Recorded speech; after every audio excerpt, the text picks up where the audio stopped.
Hi, I'm Markku Wilenius. Now this time we're talking about something what has happened to me throughout my career, how I became a futurist, in fact.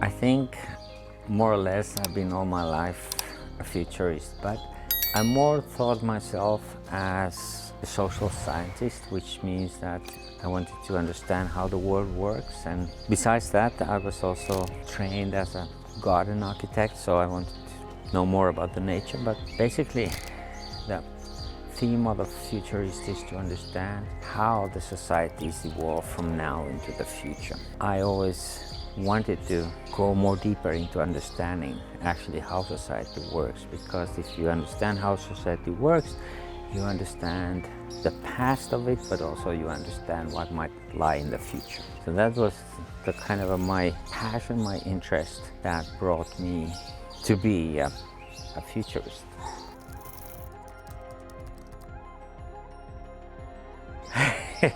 It's easy to say because the most difficult part is that we don't know anything about the future. We are totally sort of blind about what happens in the future when it comes to the real future events, because they unfold in the way that are not dictated by the past. Although you might say that, well, yes, there are a lot of repetition.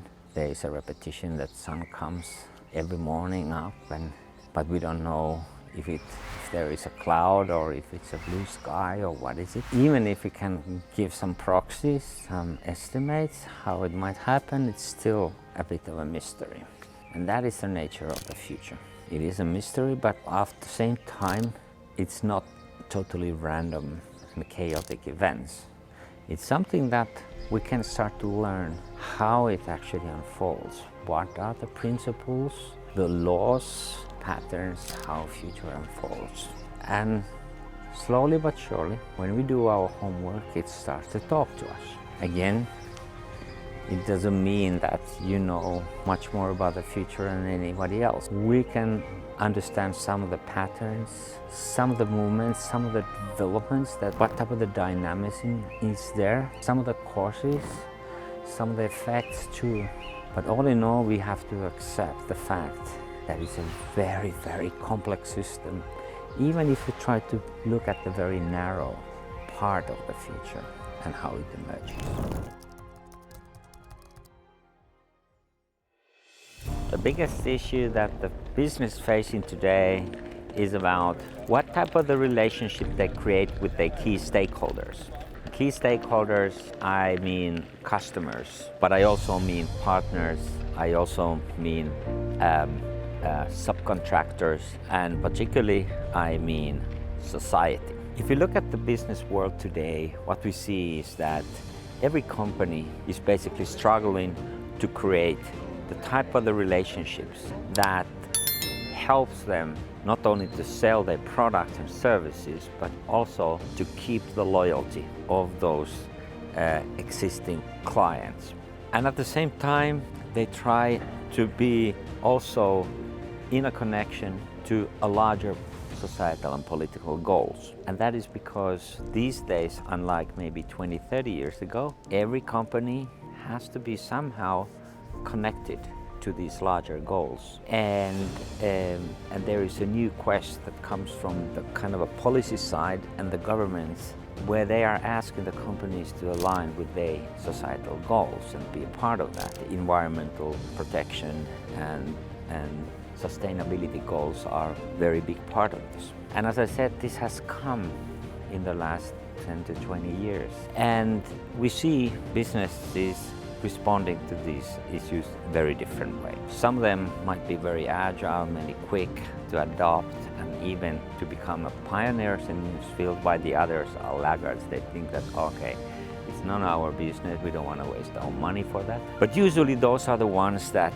will over time disappear. And actually, if you look at the rate, how long the businesses are able to keep themselves up and relevant on the market, that rate has been going towards the direction that when you could say that, 20 years ago, the companies would have 20 years lifetime.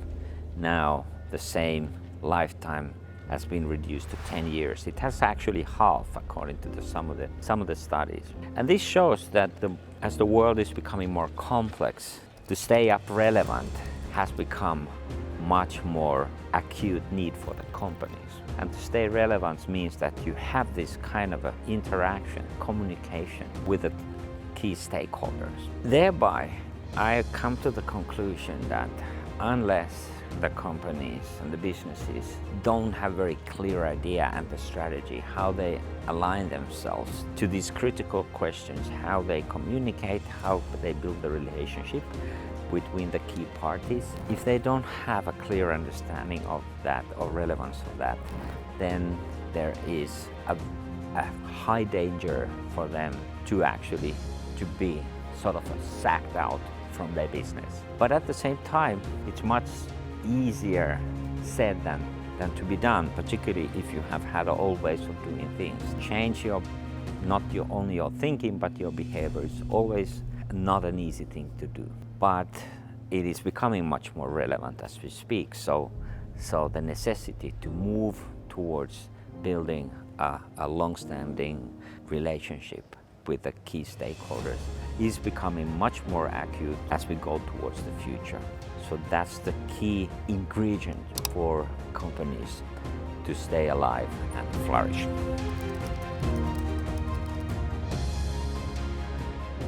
I don't have regrets, no. I think in every case when we do something that we think it doesn't go perfect, it's always us for something to learn. And if we learn from that, then there should be no regrets. We have to fundamentally understand that we as human beings, we do make mistakes because that's the way we learn. It's kind of an inbuilt system. If we would be always making perfect decisions, what would be left? I mean, we almost have to make those mistakes to give ourselves opportunity to learn.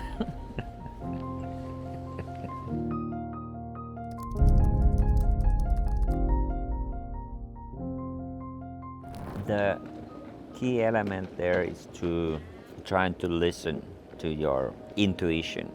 I see the role of the intuition in the human decision making is great because how the intuition works. I think intuition works in the way that it receives all kinds of information, sort of internal information and external information, and sort of combine them. And when it is combined, it forms a type of the set of information that you cannot get elsewhere.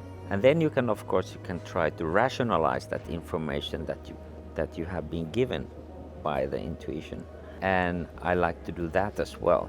But the most important part is to try to listen to your intuition, what it tells you, and then sort of build a strategy around it. And sometimes it takes time, it doesn't come very easily, but this, what your intuition tells you, actually you need to place yourself against what is it that you are wanting to achieve in this world, and how this information that you are receiving tells about that. So, because I think we always find ourselves to be puzzled if we start to too much emotionalize or rationalize. Emotions and rational are the two forms of intellect that we're using, and it's a very important part, but it's only half of our capacity to digest information. The other two are this intuition, but also this kind of able to discern and perceive and observe things.